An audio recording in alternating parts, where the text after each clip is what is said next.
You've followed the plan, you've done the labs, you've cut out gluten, dairy, sugar, and you've tracked every symptom, every bite, every flare. But instead of feeling better, you are exhausted, not just physically, but mentally, emotionally, and spiritually. And no one talks about that. And in this episode, I'm talking about why the chasing healing through protocols is so exhausting and what to do instead when it all starts to feel like too much.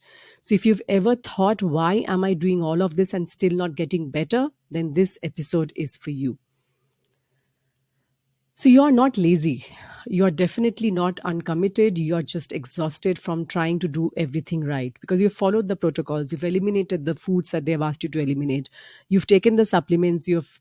Done the tests. You've seen the practitioners. But instead of feeling better, you feel stuck and more overwhelmed than ever because that's not a personal failure. That's protocol fatigue. And that's what I coined the term protocol fatigue because that's what it actually is, and no one is talking about it. And in today's episode, I'm naming what women silently battle, the burnout that comes from chasing healing like it's like a full time job.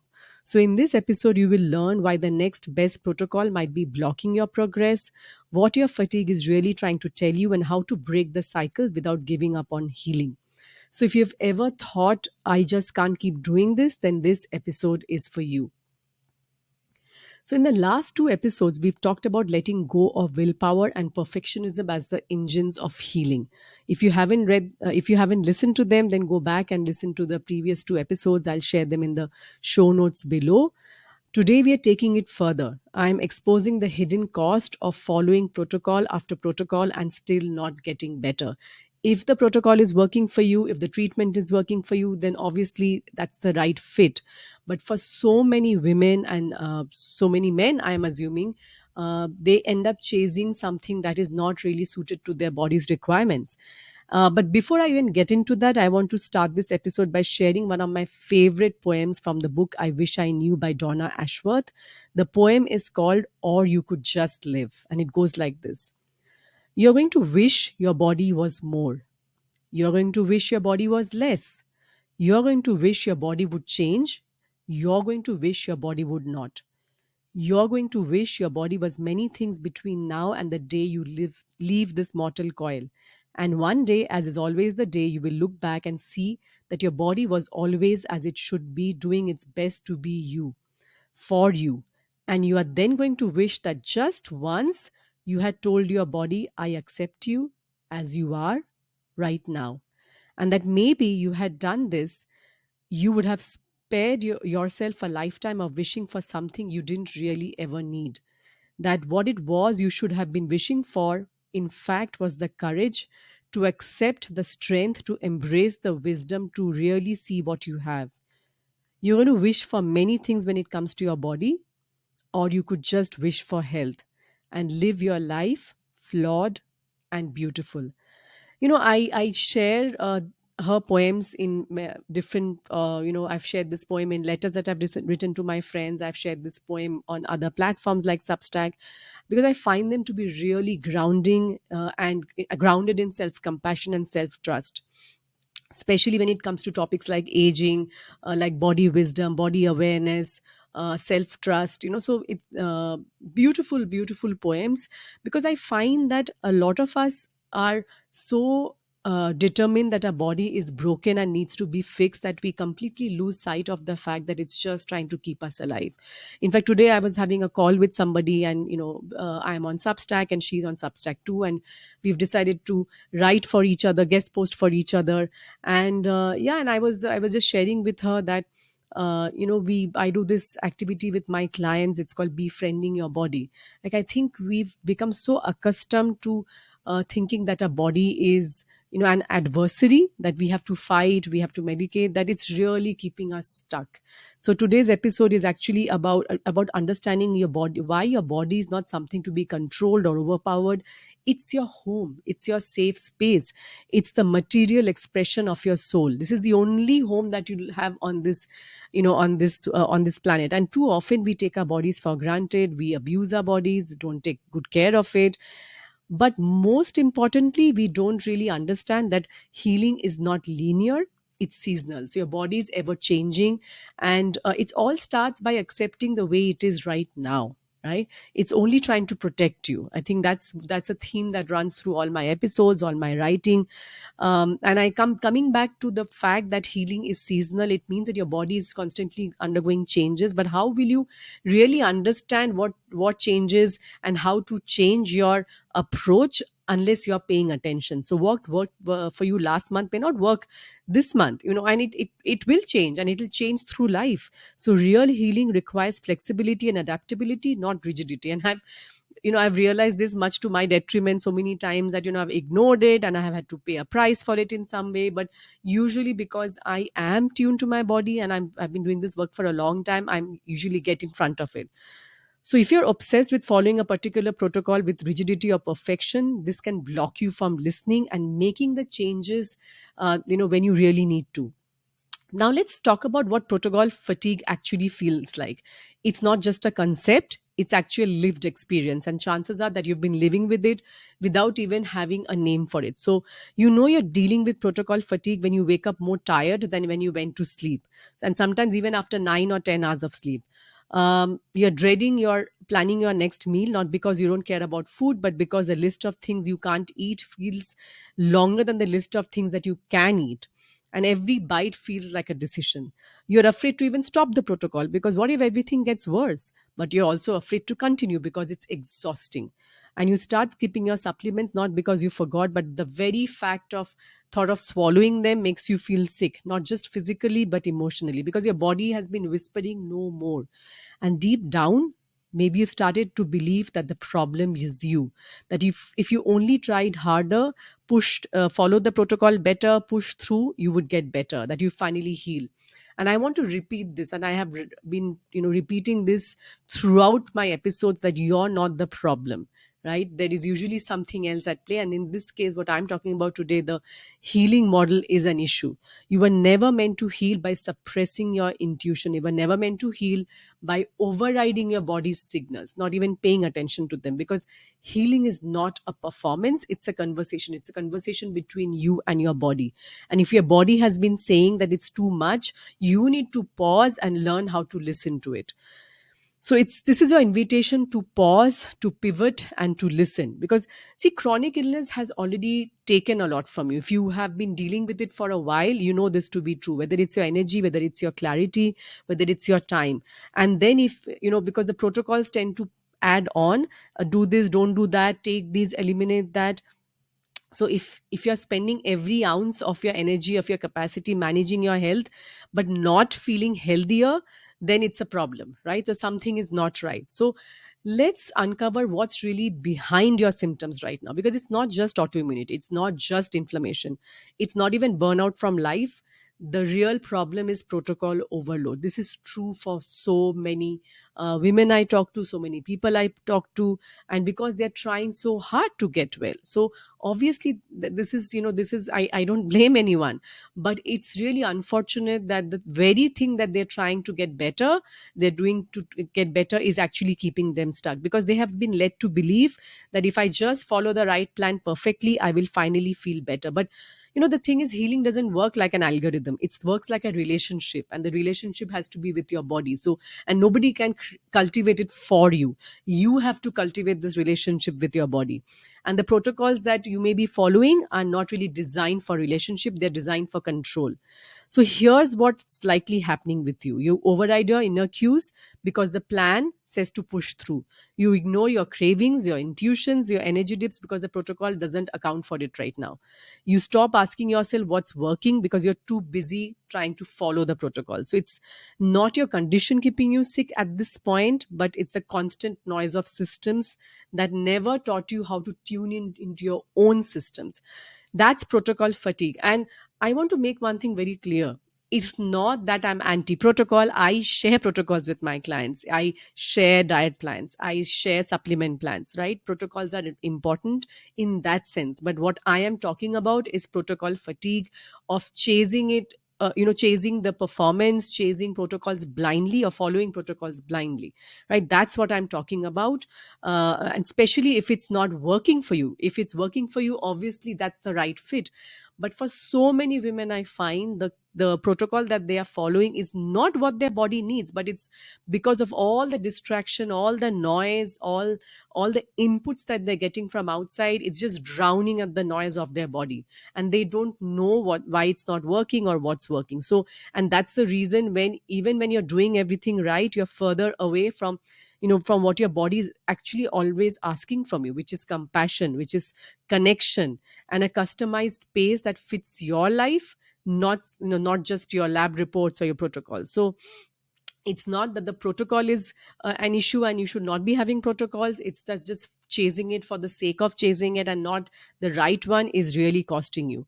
So if you've been trying to solve the problem with more strategy, more structure, more input, more labs, protocols, practitioners, printouts, and maybe you've been even doing them perfectly, but instead of feeling clear, you feel conflicted. Instead of feeling supported, you feel scattered. So there is actually something wrong. I mean, I don't have to tell you this. So let's see what it really looks like for most people. I mean, this is so common.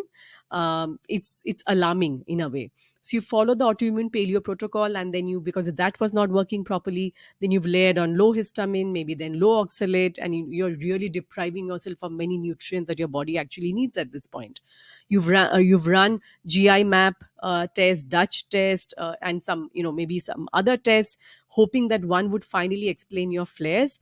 But each time you walked away with a bigger supplement list, or maybe an even longer avoid list, right? And not really any answers. So you're exhausted from, not from a lack of discipline, but from moving in too many directions, and you've lost confidence, not because you don't care, but because, again, you're being pulled in different directions from different experts, different inputs. So the problem is that you haven't really found the right system, the one that is going to work for your body's requirements.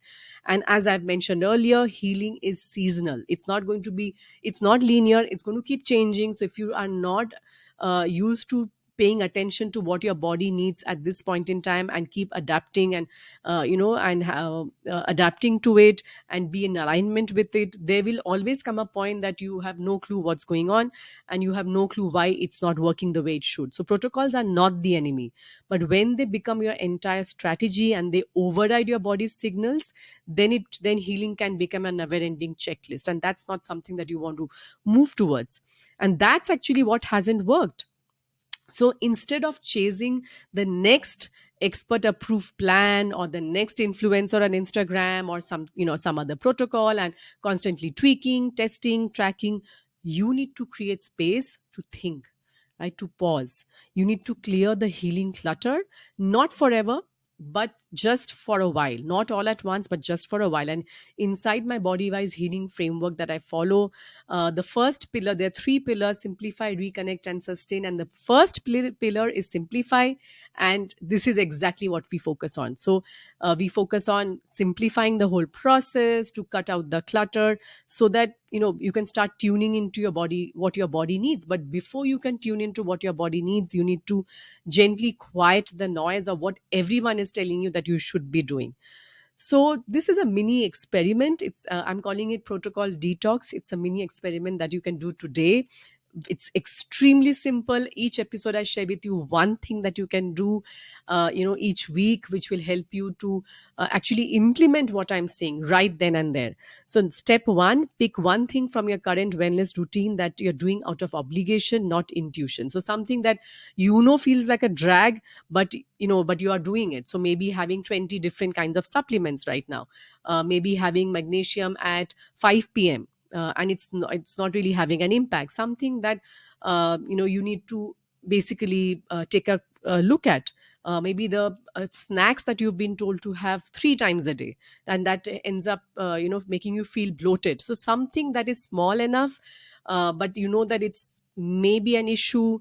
So just pick one thing that you're doing out of obligation, one thing that you have a feeling it's not really working for you, and just pause it for 72 hours if you can, and observe. Again, you're not doing this forever. You're not doing it with medications or something else that is going to be life threatening or something that you need to rely on. I'm not asking you to stop medications.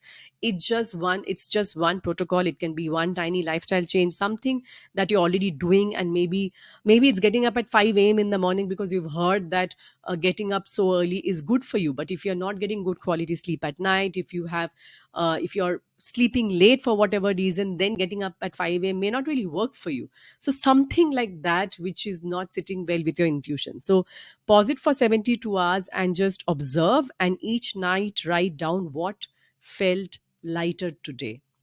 So the first thing that you can journal on is what felt lighter today. Second one is what did I not miss? And third one is did my symptoms shift? Did my stress shift? So these are the three questions I wanted to ask yourself and journal on. What felt lighter today? What did I not miss? Did my symptoms shift? Did my stress shift? That's it. That's all you need to do. So no tracking apps required, no symptom logs, no pressure to get it right. Just clearing out some of the clutter just for 72 hours, right? And see if anything shifts for you, because you actually might be surprised that sometimes the things that you've been clinging to, things that you thought were helping you, maybe it's what's keeping you stuck. And it's only when you clear the external noise that you could finally see it, you could finally hear it, right? That's what we are doing here. We are actually clearing the external noise.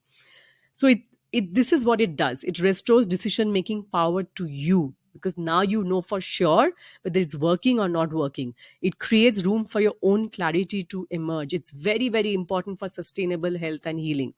Sustainability is a third pillar of my body wise healing framework, extremely important, because it's not just about getting well, it's about staying well. It's about sustainable healing, which is life affirming. And the third thing, it builds body trust by again decluttering. So your body does not need more hacks, it needs you back in the driver's seat. It needs you to feel empowered, confident, and take decisions for yourself.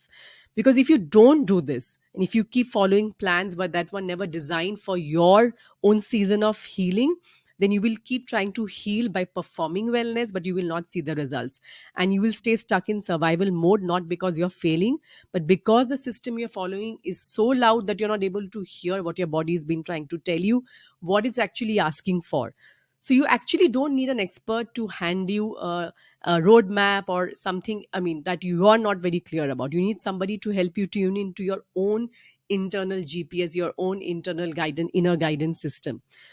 So you can, and when you do that, when you actually able to tune into your own inner guidance system, you can finally stop chasing and start choosing what's going to actually work for your body. And this is something that's going to stay with you for life, long after you've stopped following protocols, stop following treatments. If you've gone well and it's gotten well and you can stay well. And that's why this matters, because clarity is not a luxury, it's a lifeline.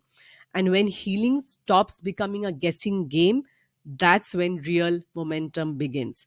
So, I want to, as we end this episode today, I want to share the body wise wrap up bullet points of what we covered today. Number one, protocol fatigue is real. So, you're not lazy or indisciplined, you're just overloaded from trying to do everything right. Number two, the real problem isn't you, it's the constant outsourcing of your healing to external systems, strategies, and plans that are not really personalized for your body's requirements. Number three, what you've tried isn't working because it was not built for you. Number four, the shift you need is simpler than you think, because healing begins when you create space to hear your own body's signal again. And number five, one small step can change everything. I gave you a protocol detox mini experiment. It's a low pressure way to step out of this noise just for 72 hours and see what shifts for you. So if you've done chasing the protocols and ready to actually understand what your body is trying to tell you, then you will love the Decode Your Symptoms workbook. It's the exact 3-step tool I use with my clients to spot hidden patterns, connect the dots, clear clarity without more tests, guesswork, and self blame. You can download it for free and take this first step towards effortless body led healing. I'll share the link in the show notes below. I will also be sharing the body wise healing framework link below. You can take a look at the framework, because I want you to know that your symptoms aren't random, they are the map, and I want to help you read it.